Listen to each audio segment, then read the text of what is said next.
한국을 떠들썩하게 했던 거는 사실은 97년도에 있었던 이한영 테러 사건이고요. 그렇지. 예, 난리 났었죠. 예, 그 다음에 다대포 그 무장공비 침투 사건이 있었고, 근데 한국 사람들이 잘 모르는 거는 뭐냐면 83년 9월에 대구 미문학원이 폭파당한 사건이 있어요. 그 다음에 뭐 무함마두 깐수 단국대 교수하던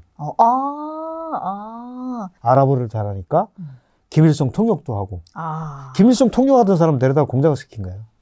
근데 머리가 좋은 사람이죠. 그러니까 그쪽의 문화를 잘하는 거예요. 수십 년 동안 연구를 했으니까. 대한민국에서도 지금 그쪽 문화에서는 이 사람이 1인자예요. 그쪽 하면 중동 쪽 그 실크로드 옛날에 그 문화를 연구하는 데 있어서는 학문적으로.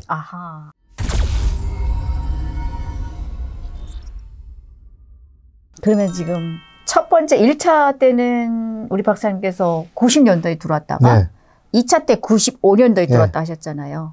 이 5년의 터울이 있었잖아요. 많이 달라졌던가요? 두 번째 들어왔을 때 우리 한국이. 더 많이 복잡해지고 더 많이 발전했죠. 뭐가 복잡해지고? 거리는 계속 복잡해지는 거죠. 차가 많아지니까. 차가 계속 많아졌구나. 교통체증. 이게 점점 심해지는 거죠. 그 다음에 이제 차도 좋아지고. 그때 제가 95년도 나왔을 때 아마 소나타2가 나왔을 때일까요? 차 끝내주더라고요. 그 다음에 뭐 먹는 것도 더 풍부해지고. 그리고 옷 같은 거, 뭐 시장 같은 것도 굉장히 막 활력이 넘치고. 건물도 더 많이 들었었고. 그 5년 사이에? 여기는 뭐 하루가 다르니까. 그러니까 제가 이제 그 5년을 북한에 있으면서 1년 동안은 노동당 간부를 했거든요. 현장에 나가서. 그러면서 북한의 현실을 다 보고 왔잖아요. 그러니까 생각하면 북한이 눈이 감기는 거예요. 그전에는 몰라서 그랬지만 이제는 90년에 왔다가 북한 사회에 나가서 보고 95년에 여기 와서 또 보니까 더 화가 나고 북한에 대해서 더 진짜 화가 나더라고요. 그렇지. 왜 발전을 못했지? 우리는? 여기는 나날이 달라지는데. 나날이 달라지는데. 참 나 같으면 그냥 보자마자 전향하고 살았을 텐데. 이게 그 생각을 공작원들이 안 하는 건 아니에요. 하는구나. 하기는 내가 전향을 하면 어떻게 되지? 그런 생각을 해요. 그러면 멀쩡한 정신에 우리 가족들이 다 피해를 보잖아요. 이게 그래서 가는 거예요. 그치, 가족이 문제네. 그러니까 그냥 그렇다고 내가 행불 내버리면 괜찮은데 또 뭐 어떤 분이 그러더라고요. 자수를 하지. 근데 자수를 했을 때 나를 살려준다는 보장이 없잖아. 그것도 있겠다. 그러니까 또 그러더라고요. 야, 김연희 살려줬잖아. 김연희 김연희고 나는 나지. 그건 또 여자니까 살려줄 수 있고. 그러니까요. 그러니까 난 남잔데. 그러니까 그렇게 쉽게 이렇게 판단을 못 하는 거죠. 그래도 갈등은 좀 있긴 하네요. 아예 없지는 않네. 전혀 없진 않아요. 너무 좋으니까 여기서 살면 어떨까? 어떨까? 거기까지. 그럼 우리 가족이 작살나지? 가족이 항상 마음에 걸리죠. 그렇죠. 네, 가족만 아니면 뭐 다시 돌아갈 사람이 없을 것 같아요. 좋은 곳이라는 사람 어디 있어요? 그렇죠. 네, 좋은 세상을. 우리 대한민국에 오신 탈북민들 중에 또 뭐 인권단체 운동을 하시는 분들도 굉장히 많고 주로 보면은 가족 피해를 보신 분들이 이렇게 인권 활동을 많이 하고 또 본인 피해를 보셨던 분들도 많이 하시던데 우리 박사님은 먼저는 대한민국을 뭔가 해보려고 들어온 거잖아요. 저쪽에서 임무를 받고 내가 다시 북한을 어떻게 좀 해볼까 라는 생각을 가져본 적은 있었습니까? 당연히 있죠. 있었어요. 그게 사실은 2013년도에 장성택 처형당한 다음에 그때가 조금 계기가 됐고요. 그 다음에 제가 제일 분노했던 거는 뭐냐면 북한이 사회주의라고 해요. 본인들이. 그런데 사회주의의 모토는 뭐냐면 전체 인민이 다 잘 먹고 잘 사는 거예요. 그렇지. 맞아요. 근데 이 사회주의는 정권, 국가를 인민의 호주라고 그래요. 그래서 인민 생활을 책임져야 돼요. 죽이진 말아야 돼요.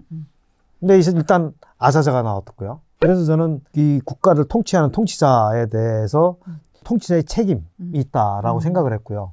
두 번째는 뭐냐면 제가 이제 기무사도 있었고 이제 쭉 보면 여성들이 팔려가는 거예요. 그거 보고 나도 여동생이 있으니까 우리 여동생도 팔려갈 수도 있었잖아요. 뭐 팔려갔는지도 몰라요, 실제로. 연락이 안 되니까. 연락이 안 되니까. 그 다음에 세 번째는 아까도 얘기했지만 사람을 그냥 무슨 짐승만도 못하게 죽여버리는 거예요. 그냥 수틀리면 그냥 총살해버리잖아요. 맞아요. 그 심지어는 지금 고무부까지. 그 세 가지를 내가 보면서 저거는 나라가 아니다. 저 누군가는 저거를 무너뜨려야 된다고 생각을 한 거예요. 근데 제가 배운 게 나라를 무너뜨리는 방법을 배웠잖아요. 그렇지, 남한을 무너뜨리겠다고 그렇지. 했었는데 그런 생각을 하면서 야 이거 누군가는 해야 되는데 이거를 남한테 다른 사람한테 네가 좀 해라 라고 하는 건 말이 안 되잖아요. 그래서 제가 혼자서 생각을 하다가 왠지 이거는 꼭 내가 해야 될 것만 같은 약간 그 사명감? 그런 생각이 들더라고요, 어느 순간에. 그래서 2017년, 18년 이때 제가 좀 뜻이 있는 친구들 모여가지고 한번 하자. 그래가지고 이제 사실은 여러 가지 일을 했어요. 북한이랑 이렇게. 북에다가 이제 뭐 정보도 들여보내고. 그래요? 예. 그러니까 이게 뭐냐면 박상학 씨처럼 이렇게 전단 날리는 사람도 필요하고. 그렇죠. 그 친구는 길은 다양하죠. 네, 그 친구는 그 친구의 어떤 자기의 능력에 맞는 그런 일을 하는 거고, 저는 또 저대로 제가 갖고 있는 능력, 그 다음에 이제 아이디어를 가지고 제 나름대로 해야 되겠다. 그래가지고 해왔었어요, 실제로. 어떤 거를? 그러니까 뭐 기본적으로 USB 들여보내는 건 기본이고. USB. 네, 정보 들여보내는 건 기본이고. 어떤 정보를 들여보냅니까? 아니 여기 한국의 실상, 아하. 네, 자유민주주의 체제의 장점 이런 것들이죠. 그냥 콘텐츠는요. 그거는 그냥 카메라 들고 다니면서 남대문 시장 그냥 쭉 찍어서 보내도 돼요. 그거 필요 없어요. 뭐 설명 필요 없어요, 굳이. 그리고 그냥 식당에 가서 밥 먹는 거 이렇게 하고 찍어서 보내면 돼요. 그럼 뭐 설명도 필요 없고 그런 일을 이제 쭉 해오면서 사실은 그런 일 그렇게 해가지고는 근본적으로 북한을 바꾸는 데는 한계가 있다. 그런 생각을 늘 하고 있었어요. 그래서 사실은 제 생각은 이제 여러 가지 방향으로 시도를 해봤어요. 근데 이게 제 뜻대로 안 되더라고요. 그쵸, 쉽지 이게 않죠. 뭐냐면 가장 중요한 거는 돈이 필요한데 제가 뭐 개인적으로 무슨 사업을 해가지고 돈 버는 것도 아니고 월급쟁이가 뭐 돈이 어디 있겠어요. 그래서 그전에는 기부금이나 찬조금을 가지고 저희가 조금씩 했었어요. 근데 코로나 때문에 이제 엉망이 되면서 이게 다 끊긴 거예요. 끊겼어요. 아이고야. 네, 그래서 못하고 있는데. 다시 새로운 길을 뚫어야 되겠네요. 예. 근데 가장 중요한 거는 새로운 길을 뚫을 수 있는 역량은 다 있어요, 사람들은. 그리고 플랜도 다 있고. 그런데 지금은 딱 걸린 게 자금이 걸린 거죠. 이게 저도 이제 북한에 살아봤기 때문에 아니 목숨 걸고 하는 일인데 누가 그냥 합니까? 그렇죠. 돈을 줘야 하는 거예요. 예. 그게 또 위험 수위에 따라서 금액도 달라지더라고요. 그렇죠. 예. 돈을 많이 주면은 위험하다 하더라고요. 하죠. 드라마도 죽여도 보잖아요. 보고 싶으면. 네. 그래서 이게 돈이 필요하긴 하죠. 근데 이게 사실은 돈이 많이 들어간다고 해서 성과가 크게 나는 거 아니에요. 그러네. 그러니까 적절한데 적중하게 써야 되거든요. 근데 저희는 제가 이제 배운 게 그거니까 저희는 그거를 할 수 있는 능력 이런 것들이 다 돼 있고 사람도 준비돼 있어요.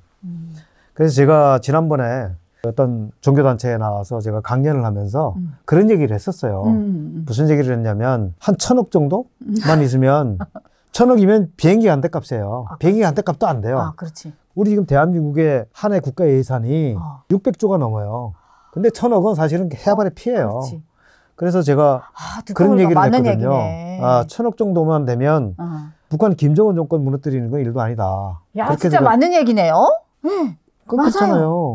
우리 개인들한테 1,000억은 어마어마하게 큰 돈이지만 국가적인 입장에서 봤을 때는 그건 뭐 사실은 얼마 안 되는 돈이고요. 근데 그런 일은 사실은 국가나 정부가 해야 될 일인데 지금은 뭐 못하니 뭐 아쉬운 놈이 뭐 목마른 놈이 우물 판다고 저는 제 친구들한테 그런 얘기를 했어요. 야, 우리 죽기 전에 한번 고향 좀 가보자. 가고 싶지 않냐? 그치. 가고 싶어. 그런데 옛날에 우리 선각자들이 독립투사들이 그 사람들이 누가 시켜서 했냐? 자기가 스스로 한 거 아니냐? 그래서 우리도 뭐 독립지사까지는 안 되지만 한번 우리 스스로 한번 해보자. 그래서 사실은 시작을 했거든요. 뭐 누가 시켜서 하면 합니까? 죽을지도 모르는 일인데. 그래서 그때부터 했는데 지금으로서는 그게 딱 막힌 거죠. 자금. 그렇다고 이거를 내가 광고를 하면서 돈 좀 주세요. 이럴 수도 맞아요. 그렇잖아요. 그러니까 굉장히 좀 아쉽고 좀 어려운 부분이 있어요. 그러네요. 그리고 특히 또 가족들이 1차적으로 아무튼 내 가족이 다 피해를 받고 하니까 그 어떤 보복이라든지 이런 거는 더 강할 거고 누구보다 또 나아가서는 지금 2천만이 저렇게 노예로 살고 있잖아요. 저도 뭐 북한에 사실 직계 가족은 없지만은 지금도 생각하면 너무 마음이 아프거든요. 그래서 이게 사실 이런 역할을 북한 사람들을 깨우치고 거기서 빨리 해방시키고 하는 일은 바깥에 있는 우리가 해야 될 일은 맞긴 맞는데 분명히 이게 뭐 자기 다 먹고 사는데 그쪽으로다가 정신을 팔다 보면은 이게 진짜 구원해줘야 될 북한 사람들을 못 구원하고 있는 것도 마음 한켠 늘 걸리거든요, 저도. 그러니까 이게 뭐냐면 일제 식민지 시대에 조선의 여성들이 팔려간 적은 없잖아요. 그러니까 말입니다. 이 식민지보다도 못한 거예요, 저 나라는. 그러니까 맞아요. 그거는 무너뜨려야 되는데 맞아요. 그래서 제가 안타까워가지고 뭐 여기저기 제가 좀 알만한 분들한테는 얘기를 했었어요. 근데 뭐 잘 안 되더라고요. 사실은 북한을 자유민주주의 체제로 바꾸면 핵 문제도 다 해결이 돼요. 그렇지. 지금 전쟁하면 안 됩니다. 안 되죠. 우리가 잃고 있는 게 얼마나 되는데. 그러니까 전쟁은 절대 안 되고 결국은 저 체제가 스스로 망하게끔 만들어야 되는데 또 누군가는 또 해야 되잖아요. 그 누군가는 우리죠. 저는 저라고 생각을 하는 거예요. 그래서 이때까지 지금 열심히 지금 하고는 있는데 그렇죠. 이게 큰 거 아니에요. 그냥 북한 사람들을 빨리 깨우치게 하는 거는 우리 박사님께서 얘기하신 것처럼 그냥 평범한 일상만 들여보내도 그래도 북한 사람들은 많이 깬다라고 생각이 되거든요. 이런 세상이 있는데 왜 우린 이렇게밖에 못 사냐 이렇게 생각할 수도 있는 거잖아요. 그것만 들여보내는 게 아니라 저는 여기다가 그 종북 세력 향산하는데 제가 한 목소리에서 정말 죄송한 것도 있는데 주민을 의식을 바꾸고 그다음에 그 사람들을 조직화해서 그 조직된 역량을 가지고 북한 체제를 반대하고 전복하고 이런 거를 할 수 있는 제가 이제 지식을 다 갖고 있잖아요. 그렇죠. 그렇게 교육을 받았으니까. 15년을 그런 교육을 받았으니까. 그러니까 저는 그럴 자신이 있거든요. 전 솔직히 정부에서 저한테 한 1,000억만 주면 할 것 같아요. 근데 뭐 저한테 안 주니까. 정부에서 뭐 1,000억을 우리 박사님한테 줄 일은 뭐 죽었다 깨도 없을 것 같고 우리가 뭉쳐야죠. 네. 그러니까요. 저도 우리 박사님의 북한을 무너뜨리는 그런 쪽에 쓰시는 거에 일조하도록 하겠습니다. 아, 감사합니다. 우리 시청자분들도 제가 또 늘 이렇게 긴급할 때 혹은 또 정말 도와드려야 될 사람들, 아픈 사람, 사연이 많은 사람 이런 분들이 얘기를 하면은 늘 정말 조금이라도 십시일반으로 막 이렇게 도움을 주시더라고요. 우리가 이제 뭐 티끌만큼 태산이라는 말이 있잖아요. 정말 작은 것이 크게 될 수도 있으니까. 그래서 이런 거 우리 박사님의 북한을 무너뜨리는 그 일에 활동하시는 데 있어서 조금이나마 도움을 주셨으면 너무너무 감사하겠습니다. 진짜 북한을 무너뜨리는데 조금이나마 일조를 하시냐면 나중에 진짜 통일 영웅이 될 것 같습니다. 공화국영에서 통일 영웅으로. 저는 저 영웅은 이미 한번 해봐가지고 다 필요 없고 명예는 필요 없어요. 그래요? 저는 그냥 저희가 고향에 가는 거는 두 번째예요. 아까도 얘기했지만 굶어 죽고 맞아 죽고 팔려가고 나는 그게 저는 진짜 화가 나요. 그게. 화가 나죠. 근데 그거는 누군가는 해야 되는데 자꾸 왜 내가 해야 되지 하는 왜 내가 해야 될 것 같은 느낌이 자꾸 드는 거예요. 방법을 아시니까. 왜냐하면 국가를 저는 상대로 해서 일을 해봤기 때문에 그치. 그래서 사실은 뭐 지금 당장이라도 할 수 있으면 참 좋겠습니다. 저는 개인적으로. 항상 전 응원하겠습니다. 감사합니다. 오늘 또 이렇게 귀한 시간을 내주셔서 너무 감사드리고요. 지난번에 못 들었던 새로운 이야기를 또 해주셔서 너무너무 감사합니다. 그리고 우리 박사님은 그런 게 있어요. 이야기하실 때 끌려 들어가는? 에이, 그런 건 아니에요. 네, 그런 게 있어서. 목소리가 참 편안하세요. 네. 아유, 감사합니다. 네. 아니, 저는 사실은 뭐 생각도 못 했는데, 또 이렇게 초청을 해주셔서, 사실은 제가 지난번에 유미카에 나왔다가 간 다음에, 저희 구독자가 굉장히 많이 늘었어요. 감사합니다. 아니, 정말 제가 고맙습니다. 네, 진심으로 고맙고요. 그래서 항상 고맙다는 생각을 하고 있었고, 늘. 그래서 인사도 드려야 되겠다고 생각을 하고 있었는데 또 이렇게 불러주시니까 아, 이거는 보답을 해드릴게요. 정말 저는 네. 북한하고 사실은 돈을 약속하고 온 것도 아닌데 제가 그 의리, 약속 이것 때문에 제가 목숨까지도 내놓으려고 했던 사람이라 한번 저는 한다고 그러면 해요.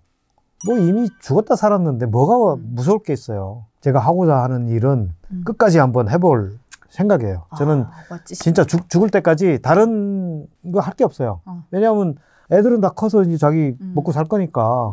근데 제가 그냥 할 줄 알면서도 해야 된다는 거를 필요성을 인식하고 있으면서도 안 하면 왠지 제가 역사의 죄인이 될 것 같고 그래서 저는 얼마가 됐든지 저는 죽는 날까지 그거를 해야 될 것 같아요. 왠지. 멋지십니다. 박사님. 감사합니다. 박사님 그냥 박사님 아니신 것 같아요. 정말 박사님. 저는 박사가 아니에요. 그런 측면에서는.